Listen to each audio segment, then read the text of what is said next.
Yes, no. Nakita naman nato last time, last na nga buhos sa ground niya, and then ang mga lights properly installed na test naman. And then ang access road, amo to ang ginahabol daw halos tapos naman. Although ina siya structure lang na siya bombomark no structure, but as to the aesthetic aspect, wala pa na siya, no? Wala pa na siya, hindi pa gina completely tapos, pero basically magamit na ang underpass, no? So I'd like to thank also, of course, si Secretary Vince, no, na the last time, no, he committed na sa sige pangulit, no, he committed na July 31, and he make good of his commitment, no, nga matapos July 31. So I'd like to thank ang DPWH Central Office, of course ang support man, no, sang district office, ang QSTI si Doc Alan Butoyan na naghatag sa aton sang guidance, no, dako ang tabang sa iyang ERT nga ginkandak, no, kaga ang geotechnical studies na ginkandak niya na nag-guide, no, dako ang naging tabang ang contractor, no. Pasalamat man ta because of the many challenges, kabalutan na halos lugi-lugi gid na, pero they make good of their commitment na mapatapos gid, no, because of the many unanticipated na mga challenges na ginatubang dira sa underpass.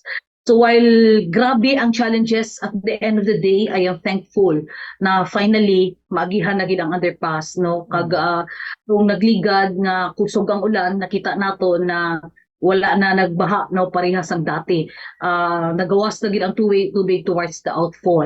And then ang next phase na isa gina-push naton amo na I've mentioned the flood control projects, no. Natani ang mga legitimate na mga projects hindi maapektahan. While it's good na gina-pursue gid na sila, I hope na sincere, no, sincere ang administration sa ilang pag-pursue sining mga anomalies, no, sa na natabo sa mga ghost project naton. I just hope na hindi maapektuhan ang mga legitimate projects. But again, no, his ado kapoy na abino makita nato, no, puro investigasyon, wala sang nakita na resulta. For 2 years ko diri we've been talking about ICC. That time I was hoping that may ara sang resulta, but at the end of the day I just got frustrated, honestly, no, maka-frustrate ang nagakahitabo, and damo ang nausik na kwarta. So I hope na subong pani tinuod, no, tinuod ang makakita kita sang resulta nga sakto.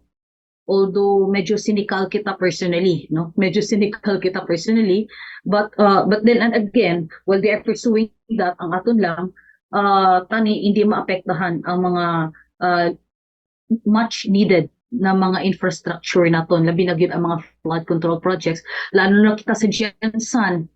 Aside sa earthquake kita with 7.8 magnitude, and padayon pagyapon nga mga aftershocks almost daily, ginbaha pa gid kita, no, considering mo sa mga naguba na structure karon salo pagid naton ang mga tubig, run of waters from the highland, no. So unta na